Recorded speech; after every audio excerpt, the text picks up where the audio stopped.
ഒരു വീട് കയറി ഇങ്ങനെ അക്രമം കാണിക്കാൻ നിങ്ങളൊരു മനുഷ്യനാണോ? നീ ആരാ അന്വേഷിക്കാൻ? എന്റെ മകളെ കൊണ്ടുപോകാനാണ് ഞാൻ വന്നത്. ആരെതിർത്താലും അവളെ കൊണ്ട് ഞാൻ പോകും. ഒരു തുലുക്കിനും അത് തടയാൻ നോക്കണ്ട. ഈ പുറയിൽ ചോദിക്കാനും പറയാനും ആളില്ലെന്ന് വിചാരിച്ചിട്ടാ നീ തോന്നിയ സുഖം കാണിക്കണം. എങ്കിലും അയൽവക്കത്ത് ഞങ്ങളൊക്കെ ഉണ്ട്. ധൈര്യമുണ്ട്. നീ ഒന്ന് ധൈര്യം കാണിക്കണം.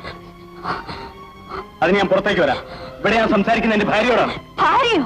6-7 വർഷം നിങ്ങളുടെ തല്ലും തൊഴിയും കൊണ്ട് വീട്ടിലെ വീഴ്പ്പലക്കി അടുക്കളയിൽ കിടന്ന് നരയിച്ച് രാവും പകലും ജോലി ചെയ്ത എന്നെ ഭാര്യയായി ഒരു നിമിഷമെങ്കിലും നിങ്ങൾ കണ്ടിട്ടുണ്ടോ? ഒരു വീട്ടുവേലക്കാരിയുടെ സ്ഥാനമെങ്കിലും നിങ്ങൾ എനിക്ക് തന്നിട്ടുണ്ടോ? ഇനി നീ മിണ്ടിപ്പോകരുത്. ഇതുവരെ നിങ്ങൾ പറഞ്ഞത് മുഴുവൻ അനുസരിച്ചവളാണ് ഞാൻ. എന്റെ കുഞ്ഞുങ്ങളുടെ അച്ഛനെന്ന് കരുതി എല്ലാം സഹിച്ചവളാണ് ഞാൻ. ഒടുവിൽ ഒരു ഭാര്യയും പൊറുക്കാത്ത തെറ്റ് എന്റെ മുമ്പിൽ വെച്ച് നിങ്ങൾ ചെയ്തു. ഒരമ്മയെ സഹിക്കാത്ത ക്രൂരത നിങ്ങൾ എന്റെ കുഞ്ഞുങ്ങളോട് കാണിച്ചു. ഇനി നിങ്ങൾക്ക് എന്നെ ശാസിക്കാൻ അർഹതയില്ല, ശിക്ഷിക്കാൻ അധികാരമില്ല. നിങ്ങൾ എന്റെ ആരുമല്ല. ഉണ്ടടി, എനിക്ക് നിന്നുള്ള അധികാരമാണ് ഞാൻ നിന്റെ കഴുത്തിൽ കെട്ടി ഈ താലി. ആണോ?